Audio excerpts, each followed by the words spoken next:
আসসালামু আলাইকুম। মেয়েরা আমার কথা শুনতে পাচ্ছো? জি মিস। আচ্ছা, আমরা গত ক্লাসে অধ্যায় 10 এর সৃজনশীল কোশ্চেন গুলো কমপ্লিট করেছিলাম। আজকে আমরা বহু নির্বাচনী প্রশ্ন নিয়ে আলোচনা করব। তোমরা খাতা ক্যালকুলেটর নিয়ে নাও।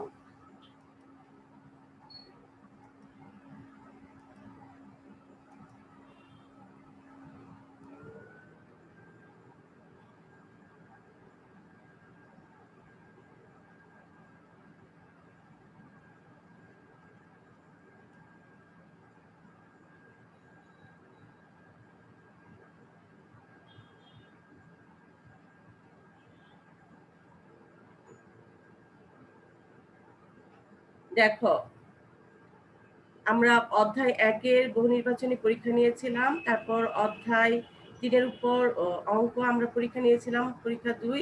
আজকে আমরা পরীক্ষা 3, কিন্তু তোমাদের নিয়ে আগে আলোচনা করব, তারপর আমি এই পরীক্ষাটা নিব।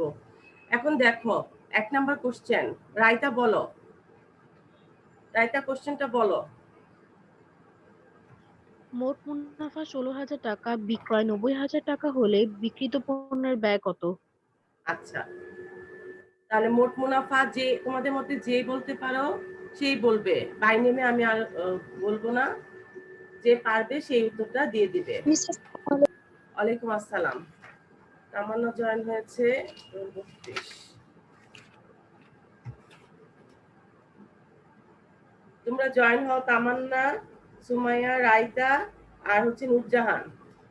এই কয়েকজন মেয়ে রেগুলার ক্লাস করো, এই জন্য আমার পক্ষ থেকে তোমাদেরকে অসংখ্য ধন্যবাদ। এখন বলো, মোট মুনাফা 16,000 টাকা, বিক্রয় 90,000 টাকা হলে বিক্রিত পণ্যের ব্যয় কত? কে বলতে পারবে?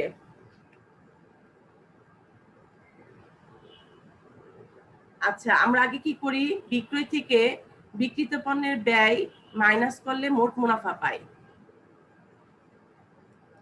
তাই না? জি মিস। আমরা কি পাই? বিক্রয় থেকে আমরা কি করি? মাইনাস করি হচ্ছে বিক্রিত পণ্যের ব্যয়।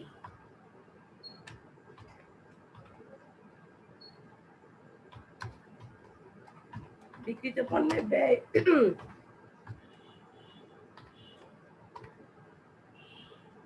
মাইনাস করলে আমরা পাই মোট মুনাফা। যদি তাই হয়, খেয়াল করো, আমরা যদি সমাধানের অঙ্কটা করি তাহলে কি হচ্ছে? এখন দেখো, এখন আমাদের বলছে বিক্রিত পণ্যের ব্যয় বের করতে। তাহলে বিক্রয় থেকে আমরা কি করব? মোট মুনাফাটা যদি মাইনাস করি তাহলে আমরা বিক্রিত পণ্যের ব্যয় পেয়ে যাব না? জি মিস। বুঝতে পেরেছো? আমরা বিক্রয় থেকে বিক্রিত পণ্যের ব্যয় মাইনাস করলে মোট মুনাফা পাই। এখন আমাদের বলছে বিক্রিত পণ্যের ব্যয় বের করতে। আমাদের মোট মুনাফাটা দেওয়া আছে আর বিক্রয় দেওয়া আছে। তাহলে এখন বিক্রয় থেকে যদি আমরা মোট মুনাফাটা মাইনাস করি তাহলে আমরা বিক্রিত পণ্যের ব্যয় পেয়ে যাব না? জি মিস। সাধারণ গণিতে আমরা যে সমাধানের অঙ্কগুলো করি ঠিক এই নিয়মে করি না? তাহলে দেখো, মোট মুনাফা 16,000 টাকা, বিক্রয় 90,000 টাকা। তাহলে 90,000 টাকা থেকে 16,000 টাকা যদি মাইনাস করি তাহলে কি হবে? 74,000 টাকা। হ্যাঁ, বিক্রিত পণ্যের ব্যয় তাহলে কত? 74,000 টাকা। এটি হচ্ছে আমাদের রাইট আনসার। আচ্ছা, এখন 2 নাম্বার কোশ্চেন বলো। সুমাইয়া বলো। জি মিস, একবার বলবেন একটু। 2 নাম্বার কোশ্চেনটা বলো। কোন প্রতিষ্ঠানের প্রারম্ভিক মজুত পণ্য 50,000 টাকা, ক্রয় 20,000 টাকা, বিক্রিত পণ্যের ব্যয় 40,000 টাকা হলে সর্বনিম্ন মজুত পণ্য কত? সমাপনী মজুত পণ্য কত? তাহলে এখানে খেয়াল করো, আমরা কি করি? প্রারম্ভিক মজুত পণ্য এত টাকা বলছে, ক্রয় এত টাকা, বিক্রিত পণ্যের ব্যয় এত টাকা হলে সমাপনী মজুত কত? আমরা বিক্রিত পণ্যের ব্যয় কিভাবে বের করি বলতো? প্রারম্ভিক মজুত পণ্যের সাথে কি করি আমরা? প্রত্যক্ষ খরচগুলো যোগ করি না? জি মিস। প্রারম্ভিক মজুদের সাথে আমরা কি করি? প্রত্যক্ষ খরচগুলো কি করি? যোগ করি। এখানে প্রারম্ভিক মজুত পণ্যের সাথে কি করব আমরা? ক্রয়, প্রত্যক্ষ খরচ এখানে একটি আছে, তাহলে আমরা কি করব? এখানে প্রত্যক্ষ খরচ এখানে একটাই আছে, তাহলে ক্রয় যোগ করব। যোগ করলে পরে মাইনাস কি করি আমরা? মাইনাস হচ্ছে আমাদের সমাপনী মজুদ, আমরা মাইনাস করি, করলে আমরা কি পেয়ে যাই? বিক্রিত পণ্যের ব্যয় পেয়ে যাই, তাই তো? জি মিস।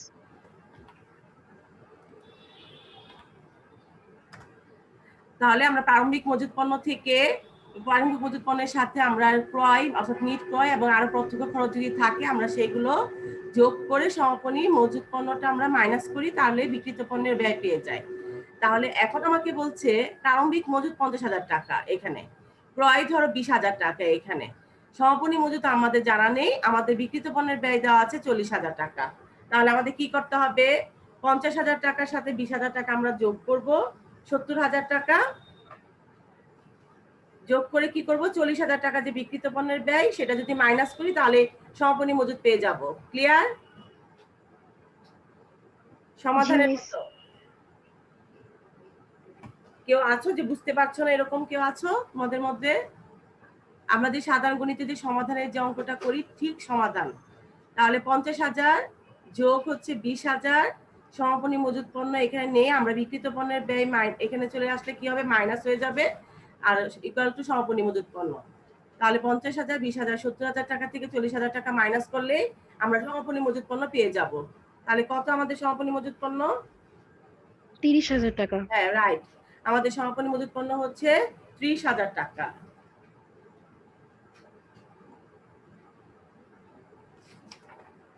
তারপর তামান্না বলো, 3 নম্বর প্রশ্ন বলো। কোন নীতি এই যে অনুযায়ী 3 নম্বর অনাদায়ী প্রশ্ন, পাওনা ক্ষতি হিসাব দেখানো হয়? কোন নীতি অনুযায়ী অনাদায়ী পাওনা ক্ষতি হিসাবে দেখানো হয়? এখানে দেখো 4টা অপশন আছে, কোন নীতি অনুযায়ী বলো তো? আমরা কি বলেছিলাম অঙ্ক করার সময় যে যখনই ক্ষতির সম্ভাবনা হবে তখনই আমরা কি করব? হিসাবভুক্ত করব। আর লাভের ক্ষেত্রে কি হবে? নিশ্চিত না হওয়া পর্যন্ত আমরা লাভ হিসাবে দেখাবো না। এটা কোন নীতি অনুযায়ী? রক্ষণশীলতা নীতি। রক্ষণশীলতা। হ্যাঁ, আজকে আজকে ক্লাস শেষ করে তোমাদের 3টা ক্লাস শেষ করে নীতিগুলো এক ফাঁকে নীতিগুলো পড়বে। এটা হচ্ছে আমাদের রক্ষণশীলতা নীতি অনুযায়ী। অনাদায়ী পাওনা ক্ষতি হিসাবে দেখানো হয় রক্ষণশীলতা নীতি অনুযায়ী। আবার সমাপনী মজুদ পণ্যের বাজার মূল্য এবং ক্রয় মূল্যের মধ্যে যেটি কম আমরা সেটি দেখাই, সেটাও রক্ষণশীলতা নীতি অনুযায়ী। অর্থাৎ কি? অর্থাৎ আমরা কি জানতে পারছি এটাই যে ব্যবসায়ে যখনই ক্ষতির সম্ভাবনা হবে তখনই আমরা হিসাবভুক্ত করব, আর লাভের ক্ষেত্রে নিশ্চিত না হওয়া পর্যন্ত আমরা লাভ হিসাবে দেখাবো না। এটি হচ্ছে আমাদের মূল কথা। 4 নম্বর প্রশ্ন, সুমাইয়া বলো।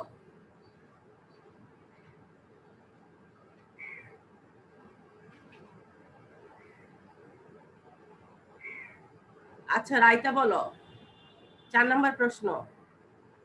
হিসাব বিজ্ঞানের কোন নীতির আলোকে মালিককে ব্যবসা থেকে সম্পূর্ণ পৃথক বিবেচনা করা হয়? হ্যাঁ, আমরা যে বলি মালিক এবং কারবার দুটি আলাদা সত্তা, এটা কোন নীতি অনুযায়ী?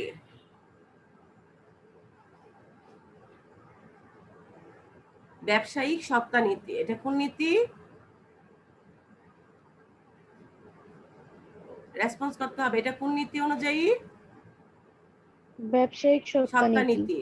ব্যবসায়িক সত্তা নীতি অনুযায়ী মালিক এবং কারবার আলাদা সত্তা হিসেবে বিবেচনা করা হয়। এই জন্য যখন মালিক মূলধন নিয়ে আসে তখন মালিকানা সত্ত্বের পরিমাণ বেড়ে যায়, আবার মালিক যখন কোনো কিছু কারবার থেকে নিয়ে যায় অর্থাৎ উত্তোলন করে তখন মালিকানা সত্ত্বের পরিমাণ কমে যায়। এটা কি? মালিক এবং কারবারকে আলাদা সত্তা হিসেবে কি করা হচ্ছে? বিবেচনা করা হচ্ছে। এটাকে বলা হচ্ছে ব্যবসায়িক সত্তা নীতি অনুযায়ী আমরা এই কাজগুলো করে থাকি। 5 নম্বর কোশ্চেন বলো।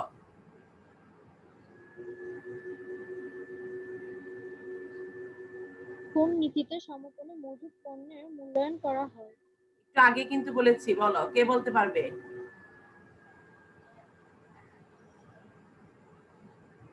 সমাপনী মজুদ পণ্যের মূল্যায়ন করা হয় কোন নীতিতে?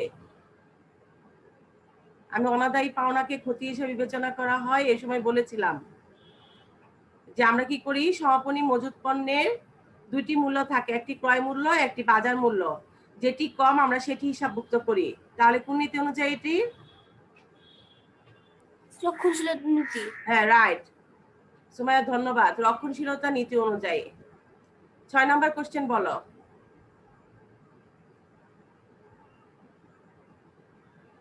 কোন নীতি অনুযায়ী ব্যবসার কোনো আয়ুকাল নেই? আয়ুষ্কাল, ব্যবসায় কোনো আয়ুষ্কাল নেই।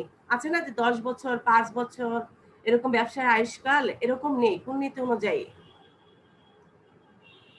দেখো এখানে চলমান প্রতিষ্ঠান নীতি, রক্ষণশীলতার নীতি, ক্রয় মূল্য নীতি, ব্যবসায়িক সত্তা নীতি, কোন নীতি অনুযায়ী?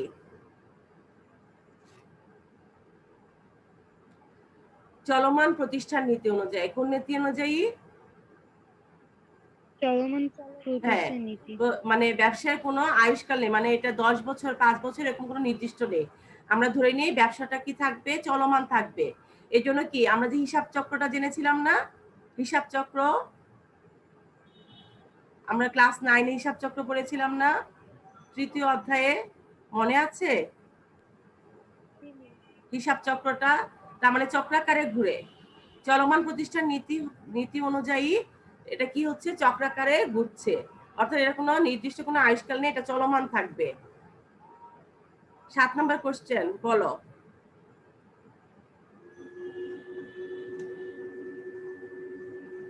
হিসাব বিজ্ঞানে হিসাব সমূহ প্রত্যেক বছরে একই পদ্ধতি অনুসরণ করলে তাকে বলে। তোমরা কিন্তু নীতিগুলো দেখলেই কিন্তু বুঝতে পারবে আসলে কোনটা। হিসাব সমূহ প্রত্যেক বছরই একই পদ্ধতি অনুসরণ করে, তাহলে এটা কে কোন নীতি বলে? আমরা কিন্তু জেনেছি রক্ষণশীলতা নীতি হচ্ছে যতক্ষণ লাভ না হবে, অর্থাৎ মানে নিশ্চিত না হওয়া পর্যন্ত দেখাবো না, ক্ষতির সম্ভাবনা হলে দেখাবো, এটা রক্ষণশীলতা নীতি। আমরা জেনেছি ব্যবসায়িক সত্তা নীতি, কারবার এবং মালিক আলাদা সত্তা। এখানে বকেয়া ধারণা নীতি আমরা এখন আলোচনা করিনি, কিন্তু সামঞ্জস্যতা নীতি প্রত্যেক বছর একই পদ্ধতি অনুসরণ করলে কি থাকবে, সামঞ্জস্য থাকবে না? জি মিস। এটা কি নীতি অনুযায়ী? তাহলে সামঞ্জস্যতার নীতি অনুযায়ী।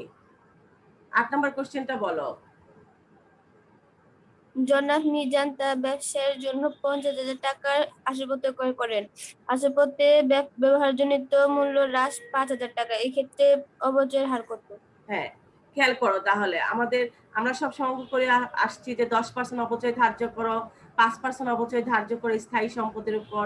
এখন এখানে বলা আছে আমাদের আসবাবপত্রের মূল্য দেওয়া আছে আর ব্যবহারজনিত মূল্য হ্রাস। ব্যবহারজনিত মূল্য হ্রাসকে কি বলা হয়? অপচয় বলা হয়। কি বলা হয়?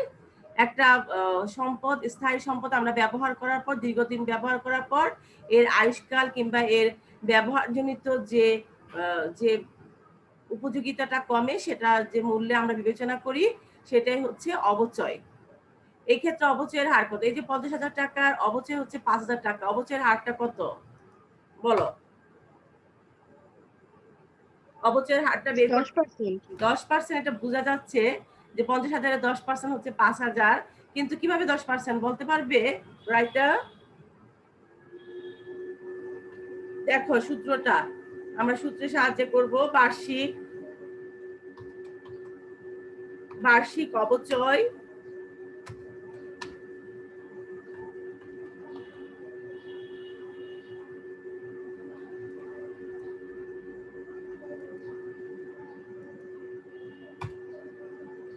এটা নিচে হবে আমাদের সময়ের মূল্য। সময়ের মূল্য, সময়ের মূল্য মানে হচ্ছে যে মূল্যটা হ্রাস হয়েছে যে সেটা।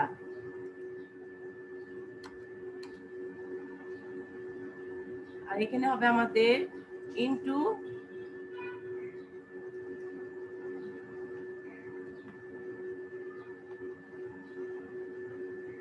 যেহেতু পার্সেন্টেজ বের করতে হবে, তাহলে কি করতে হবে বলো তো?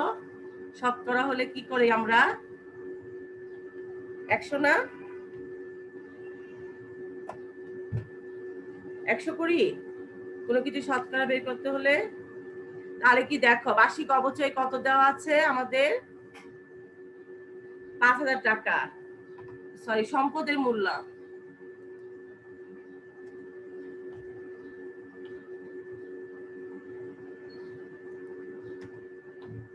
সম্পদের মূল্য দেখো, বার্ষিক অবচয় দেওয়া আছে 5,000 টাকা, সম্পদের মূল্য দেওয়া আছে আমাদের 50,000 টাকা, ইন্টু 100। দেখো কত আসে? 5,000 টাকা ভাগ যদি আমরা 50,000 টাকা দিই তাহলে 0.1 ইন্টু 100 এই হচ্ছে 10%। তোমাদের আসছে 10%।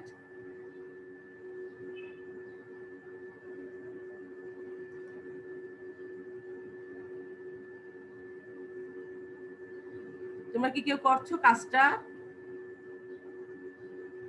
জি মিস। 10% আসে। হ্যাঁ, এভাবে যদি সংখ্যা পরিবর্তন করে তোমরা প্র্যাকটিস করবে যেভাবে আসে, তাহলে আমরা জানলাম অবচয়ের হার কিভাবে বের করতে হবে। আচ্ছা দেখো এখন 9 নম্বর কোশ্চেনটা বলো। জনাব রহিম কারবারের দেনাদার 13,000 টাকা, অলিখিত ধারে বিক্রয় 5,000 টাকা ও কুড়িল 2,000 টাকা ধরা হলে প্রকৃত দেনাদার কত? আচ্ছা দেখো, দেনাদার 13,000 টাকা, অলিখিত ধারে বিক্রয় হলে কি হবে? দেনাদারের পরিমাণ বেড়ে যাবে না? অলিখিত ধারে বিক্রয় হলে দেনাদার সৃষ্টি হয় না? জি মিস। তাহলে দেনাদারের পরিমাণ দেখো বেড়ে যাচ্ছে। এখানে 13,000 টাকা ছিল, অলিখিত ধারে বিক্রয় 5,000 টাকা, তাহলে আরো 5,000 টাকা দেনাদার হলো 13,000, 5,000 কত হলো তাহলে দেনাদার? 18,000। 18,000। এখন কুড়িন ধরা হলো 2,000 টাকা, তাহলে ধরা হচ্ছে যে 18,000 টাকার মধ্যে 2,000 টাকা আমরা পাবো না। কুড়িন মানে হচ্ছে আমাদের খারাপ ঋণের টাকাটা আমরা আর পাবো না দেনাদারের কাছ থেকে। এখন আমাদের প্রশ্ন বলছে প্রকৃত দেনাদার কত, তাহলে প্রকৃত দেনাদার কত? 16,000 টাকা। হ্যাঁ রাইট, প্রকৃত দেনাদার হচ্ছে আমাদের 16,000 টাকা। আমরা আজকে যে বহু নির্বাচনী প্রশ্নগুলো আলোচনা করব সেগুলো আমাদের অঙ্কের আলোকে করা হচ্ছে, কারণ আমি আবারও বলছি, মানে এই দশম অধ্যায় শুরুর আগে বলেছিলাম যে এই অধ্যায়টা অনেক গুরুত্বপূর্ণ একটি অধ্যায়। এই অধ্যায়ে আমাদের দুইটি প্রশ্ন মানে কোনো অপশন থাকবে না, দুইটি প্রশ্ন থাকবে, দুইটি প্রশ্নেরই উত্তর দিতে হবে ক বিভাগ থেকে। এবং আমরা যদি হিসাব বিজ্ঞানে A+ আশা করি, তাহলে অবশ্যই আমাদের অধ্যায় 10টা ভালো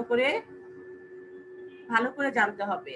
তাহলে সেই আলোকে আমি সমন্বয়গুলো আমাদের অঙ্কে আমরা যে মোটামুটি নিয়মগুলো জেনেছি সেগুলো হচ্ছে যে মোট মুনাফা কিভাবে নির্ণয় করতে হয়, বিক্রিত পণ্যের ব্যয় কিভাবে নির্ণয় করতে হয়, তারপর হচ্ছে আমাদের বিশদ আয় বিবরণীতে কিভাবে পরিচালন মুনাফা নির্ণয় করব, তারপর কিভাবে আমরা নিট মুনাফা নির্ণয় করব, কিভাবে আমরা মালিকানা সত্ত্বের পরিমাণ নির্ণয় করব অর্থাৎ সমাপনী মূলধনের উদ্বৃত্ত যেটি, তারপর হচ্ছে আমাদের আর্থিক অবস্থা বিবরণী, সম্পদ এবং দায়ের পরিমাণ, এগুলো আমরা মোটামুটি জেনেছি। কিন্তু আমাদের এই অঙ্কে মূল যেটা হচ্ছে সেটা হচ্ছে সমন্বয়।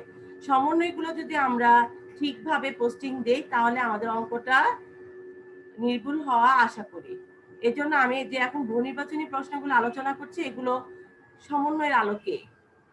10 নম্বর কোশ্চেনটা বলো।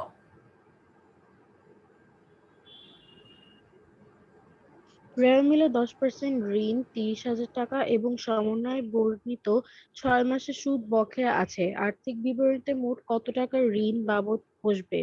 আচ্ছা দেখো, এখানে তাহলে রেওয়া মিলে 10% ঋণ 30,000 টাকা, এখন সমন্বয়ে বলা আছে 6 মাসের সুদ বকেয়া আছে। এখন আর্থিক বিবরণীতে মোট কত টাকা ঋণ বাবদ বসবে? কত টাকা?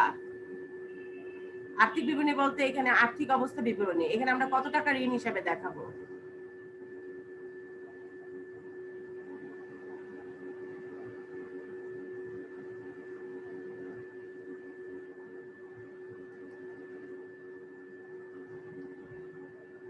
কেউ বলতে পারবে না কত টাকা ঋণ হিসাবে দেখাবো আর্থিক বিবরণীতে?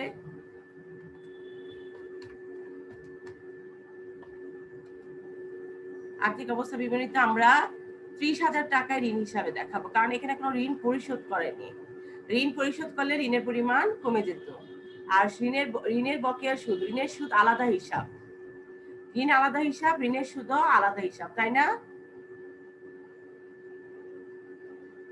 জি মিস। ঋণের সুদ, বিনিয়োগের সুদ, ব্যাংক জমাতিরিক্তের সুদ, উত্তোলনের সুদ, মূলধনের সুদ, এগুলো আলাদা হিসাব। এই জন্য ঋণ বাবদ আমরা কত টাকা দেখাবো এখানে? 30,000 টাকা। 11 নম্বর কোশ্চেন বলো। বিজ্ঞাপন খরচ 5 বছরের জন্য 20,000 টাকা পরিশোধ করলে প্রথম বছর শেষে বিলম্বিত বিজ্ঞাপনের পরিমাণ কত? তাহলে বিজ্ঞাপন খরচ 5 বছরের জন্য 20,000 টাকা পরিশোধ করা হয়েছে, তাহলে প্রথম বছর শেষে বিলম্বিত বিজ্ঞাপনের পরিমাণ কত হবে? বিলম্বিত বিজ্ঞাপনের পরিমাণ,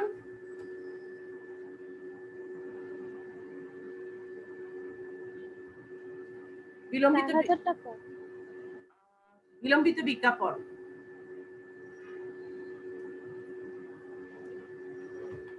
বিলম্বিত বিজ্ঞাপন আমরা কিভাবে বের করব?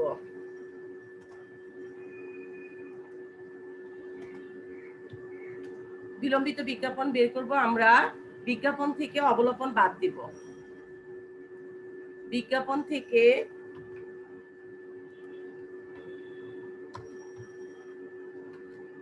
অবলোপন, অবলোপন বাদ দিলে আমাদের বিলম্বিত বিজ্ঞাপন পরিমাণ পেয়ে যাব। অবলোপন মানে হচ্ছে যে বছর আমরা হিসাব করছি সেই বছরে যে বিজ্ঞাপন খরচটা সেটা। তাহলে দেখো বিজ্ঞাপন 20,000 টাকা, কত বছরের জন্য? 5 বছরের জন্য। তাহলে 5 দিয়ে যদি ভাগ দেই তাহলে আমাদের চলতি বছরের খরচটা পেয়ে যাব না? জি মিস। তাহলে কত আছে চলতি বছরের খরচ? 4,000 টাকা। 4,000 টাকা। এটাকে বলা হচ্ছে অবলোপন। চলতি বছরের যে খরচটা সেটাকে বলা হচ্ছে কি? অবলোপন। তাহলে 20,000 টাকা থেকে মিস বলো, একটু আরেকবার বুঝিয়ে দিন। বিজ্ঞাপন খরচ 5 বছরের জন্য দেওয়া হয়েছে। তাহলে আমরা হিসাবকাল কি 1 বছর না, প্রতি আমরা যে অঙ্ক করি হিসাবকাল ধারণা নীতি অনুযায়ী আমরা 1 বছর হিসাব করি। তাহলে 5 বছরের জন্য 20,000 টাকা, 1 বছরের জন্য তাহলে কত হচ্ছে? 5 দিয়ে ভাগ করলে আমরা 1 বছরেরটা পেয়ে যাব না? সুমাইয়া, জি মিস। তাহলে 5 দিয়ে ভাগ করলে কত আসে? 20,000 টাকা। 4,000। হ্যাঁ, এই 4,000 টাকাই হচ্ছে আমাদের অবলোপন, মানে এই বছরে আমাদের 4,000 টাকায় বিজ্ঞাপন বাবদ খরচ হয়েছে। তাহলে পরবর্তী যে 4 বছরের বিজ্ঞাপনটাকে বলা হচ্ছে বিলম্বিত বিজ্ঞাপন। 20,000 টাকা থেকে 4,000 টাকা যদি আমরা মাইনাস করি তাহলে আমরা বিলম্বিত বিজ্ঞাপন পেয়ে যাব। তাহলে আমাদের বিলম্বিত বিজ্ঞাপনের পরিমাণ কত?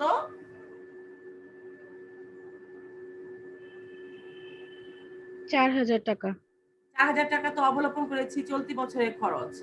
মিস 20,000 টাকা 16,000 টাকা। রাইট। আমাদের বিলম্বিত বিজ্ঞাপনের পরিমাণ হচ্ছে 16,000 টাকা। বিলম্বিত বিজ্ঞাপন মানে হচ্ছে পরবর্তী 4 বছরের জন্য এই খরচটা আমাদের বিলম্বিত বিজ্ঞাপন, আমরা প্রতি বছর সেটাকে কি করব? সমন্বয় করব। 12 নম্বর কোশ্চেনটা বলো।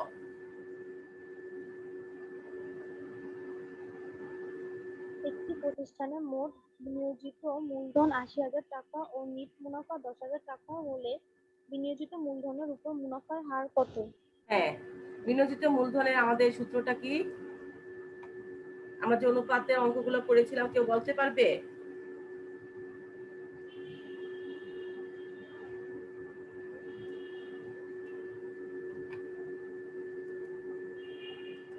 নিট মুনাফা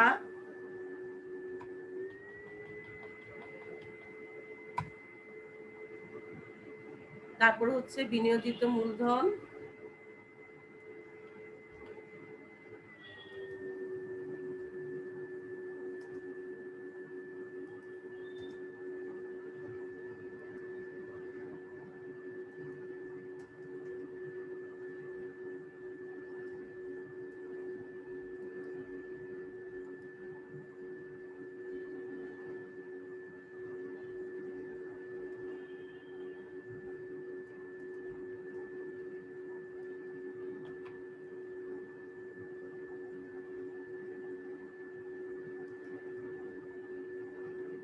ইন্টু 100।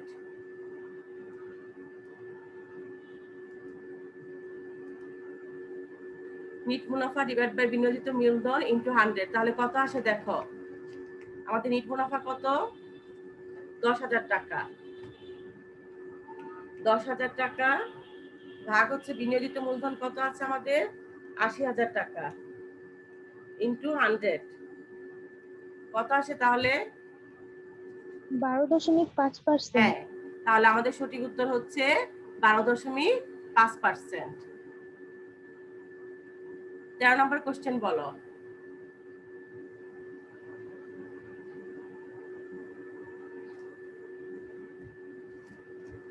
আমাদের সময় কম, একটু দ্রুত বলো। 13 নম্বর কোশ্চেন কেউ বলো। মোট ব্যয়ের উপর মুনাফার হার 25% হলে বিক্রয় মূল্যের উপর মুনাফার হার কত? হ্যাঁ, মোট ব্যয়ের উপর যদি মুনাফার হার 25% হয় তাহলে বিক্রয় মূল্যের উপর মুনাফার হার কত হবে?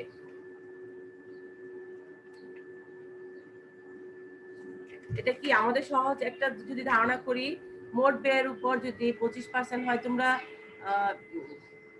অধ্যায় 11 করেছো না? জি মিস। অধ্যায় 11 এরকম আছে না আমাদের অঙ্ক?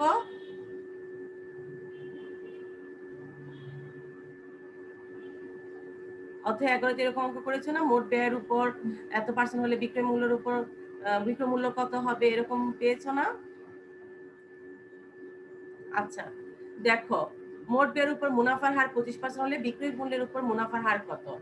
যখন মোট ব্যয়ের উপর মুনাফার হার 25% বলা হবে, তার মানে হচ্ছে মোট ব্যয় যদি তখন 100 মাইনাস 25 হবে। তখন কত হলো? মোট ব্যয় যদি 75 টাকা হয়, মুনাফা হবে 25 টাকা। আর বিক্রয় মূল্যের উপর যদি মুনাফা হার হয়, বিক্রয় মূল্যটা কি থাকে? বিক্রয় মূল্যটা মোট ব্যয় যোগ মুনাফা ইকুয়াল টু বিক্রয় মূল্য, তাই না? অধ্যায় 11 তাই করেছো না? তোমরা একটু রেসপন্স না করলে আগাতে পারবো না অঙ্ক। তোমরা অধ্যায় 11 তে কি করেছো? মোট ব্যয়ের সাথে কি প্রত্যাশিত মুনাফা যোগ করে তারপর বিক্রয় মূল্য নির্ধারণ করেছো না?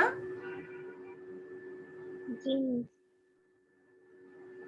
তার মানে কি তাহলে কি হচ্ছে, যদি মোট ব্যয় 75 টাকা, যদি এরকম হয়, বিক্রয় মূল্যের উপর মানে বিক্রয় মূল্য যদি হয়, যদি 125 টাকা হয় বিক্রয় মূল্য, 25% যদি লাভ করো তাহলে বিক্রয় মূল্য হচ্ছে কত? 125 টাকা। মানে 100 যোগ 25 সমান হচ্ছে 125 টাকা। এখানে দেখো, মোট ব্যয়ের উপর মুনাফার হার 25% হলে বিক্রয় মূল্যের উপর মুনাফার হার কত এখানে বের করবে। তাহলে 25% মানে হচ্ছে 100 যোগ 25, 125।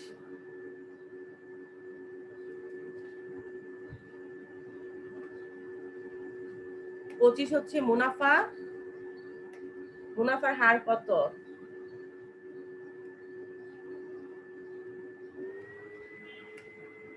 25, দেখো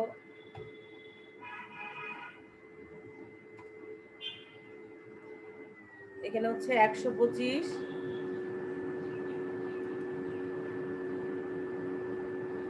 ইন্টু 100 করো একটু, দেখো করে দেখো।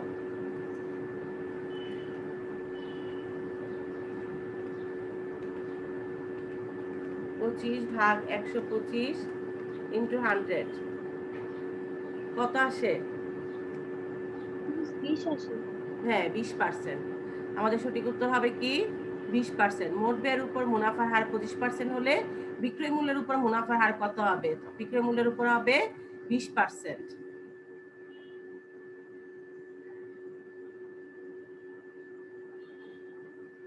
14 নম্বর প্রশ্ন বলো।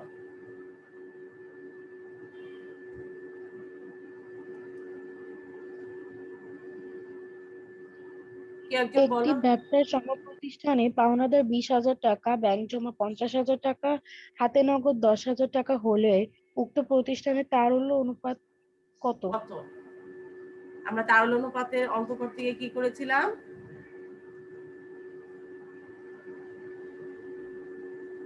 তারল্য অনুপাত নির্ণয় কি বলেছিলাম আমরা? চলতি সম্পদ থেকে কি করব আমরা? মাইনাস করব কি, যদি থাকে অগ্রিম খরচ আর সমাপনী মজুদ, এই দুটো যোগ করে কি করে ফেলবো? মাইনাস করে ফেলবো।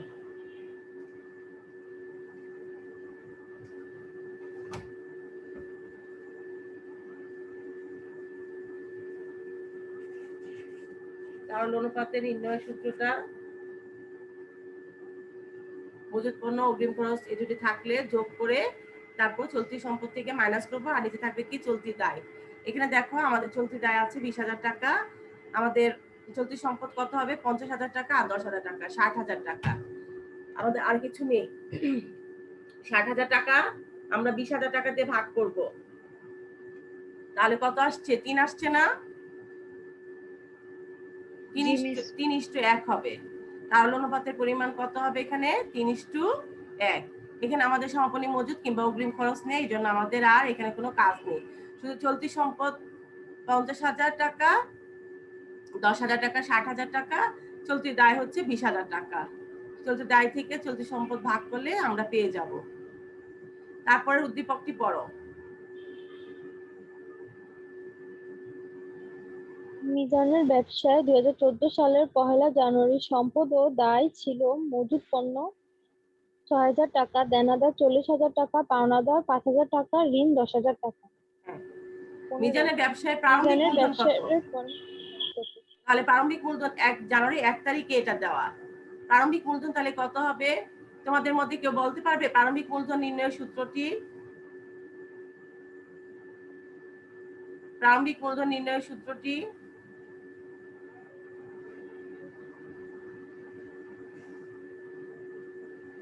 প্রারম্ভিক মূলধন নির্ণয়ের সূত্রটি অধ্যায় 3-এ আমরা করেছিলাম। প্রারম্ভিক মোট সম্পদ মাইনাস প্রারম্ভিক মোট দায়। বলো, এখন বলো কেউ একজন। প্রারম্ভিক মোট সম্পদ মাইনাস প্রারম্ভিক মোট দায়, বলো। প্রারম্ভিক মোট সম্পদ মাইনাস প্রারম্ভিক মোট দায়। হ্যাঁ, ঠিক একইভাবে সমাপনী মূলধন পরিমাণ কিভাবে বের করব? সমাপনী মূলধন, সমাপনী মোট সম্পদ মাইনাস সমাপনী মোট দায়, বলো।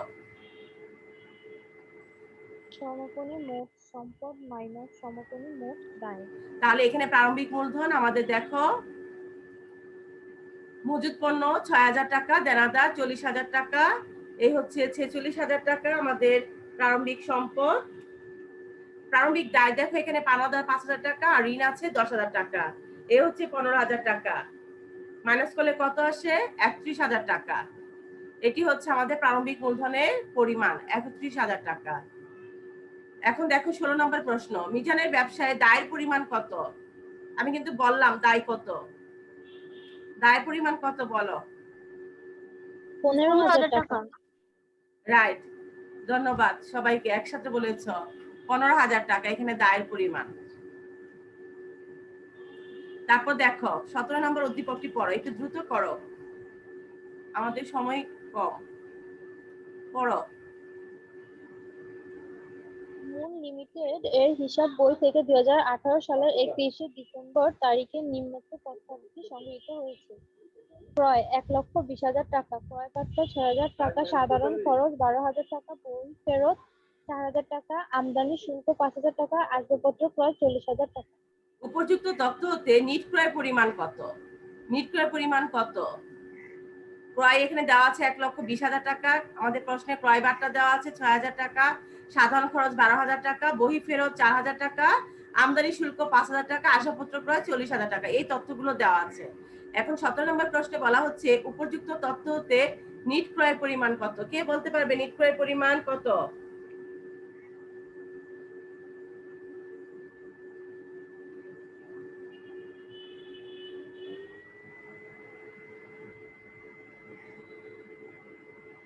আচ্ছা মুখে বলো, কি করব আমরা, বলো তো। নিট ক্রয় পরিমাণ বের করতে গেলে এখান থেকে কি তথ্যগুলো নিব, এটা বলো, মুখে মুখে বলো তো শুনি।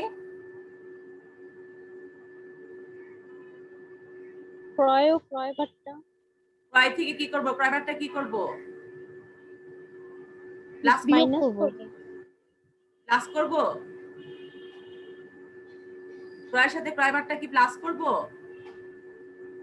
নো মিস, মাইনাস করব। নো মিস, মাইনাস করব। হ্যাঁ, এটা হচ্ছে কি কারবারি বার্তা। কারবারি বার্তার হিসাব না ক্রেতা রাখে না বিক্রেতা রাখে, কারণ লিখিত মূল্য থেকে এটা কি করা হয়? মাইনাস করা হয়। তাহলে ক্রয় থেকে আমরা ক্রয় বার্তাটা মাইনাস করব, তারপর কি করব?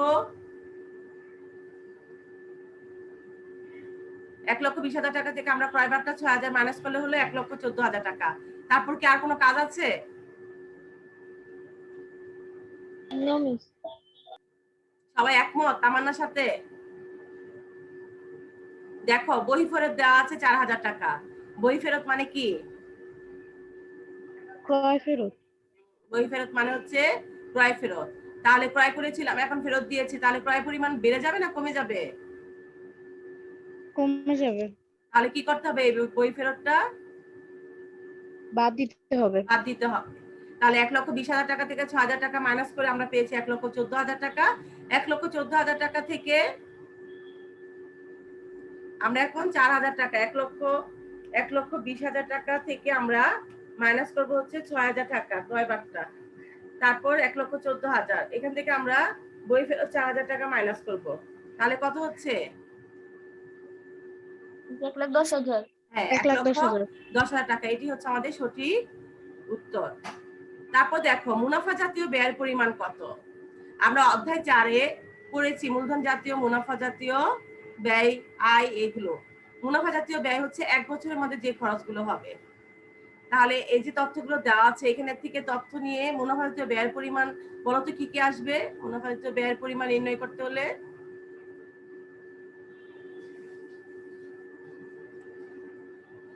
খেয়াল করো মেয়েরা, অনেক গুরুত্বপূর্ণ বিষয়। মুনাফা জাতীয় ব্যয়ের পরিমাণ মানে হচ্ছে 1 বছরের মধ্যে যে খরচগুলো হবে সেগুলোই আমরা জেনেছি মুনাফা জাতীয় ব্যয়। 1 বছরের অধিক সময়ের জন্য যে ব্যয়গুলো হবে সেগুলো হচ্ছে মূলধন জাতীয় ব্যয়। মুনাফা জাতীয় ব্যয় এখানে দেখো ক্রয় কি হচ্ছে? নিয়মিত। এবং আরেকটি কি বৈশিষ্ট্য? এটি নিয়মিত হবে। তাহলে আমরা ক্রয় থেকে ক্রয় বাগটা মাইনাস করেছি, বই ফেরত মাইনাস করে আমরা নিট ক্রয় পেয়েছি 1,10,000 টাকা। তাহলে ক্রয় হচ্ছে 1,10,000 টাকা। তারপর আর কি আসবে? সাধারণ খরচ দেখো 12,000 টাকা। 1,10,000 টাকা, 12,000 টাকা। আমদানি শুল্ক দেখো দেওয়া আছে 5,000 টাকা। 1,10,000, তারপর হচ্ছে 12,000 আর আমদানি শুল্ক আছে 5,000। এ হচ্ছে 1,27,000 টাকা। আসবাবপত্র ক্রয় কি মুনাফা জাতীয় ব্যয়? No miss. আসবাবপত্র হচ্ছে মূলধন জাতীয় ব্যয়, কারণ 1 বছরের অধিক সময়ের জন্য আমরা এটি কি করি? ব্যয় মানে ব্যবহার করার জন্য কি করি? খরচ করি। তাহলে আমাদের উত্তর কি? এখানে সঠিক উত্তর 1,27,000 টাকা। ক্লিয়ার? মুনাফা জাতীয় ব্যয়ের পরিমাণ।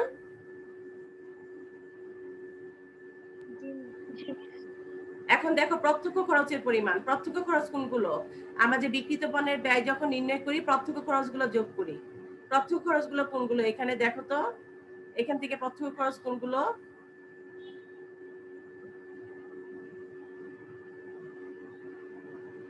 ক্রয় প্রত্যক্ষ খরচ না?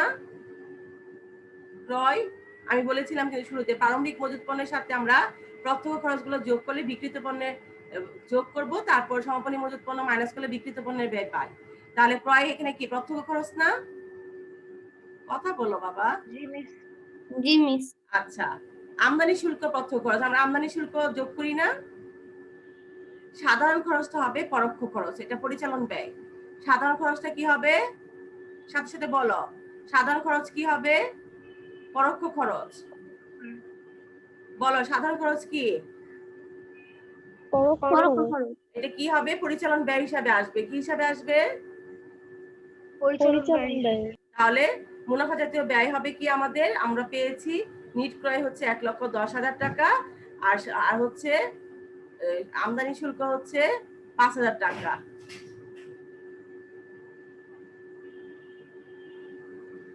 তাহলে এই 1,15,000 টাকা হচ্ছে আমাদের প্রত্যক্ষ খরচ।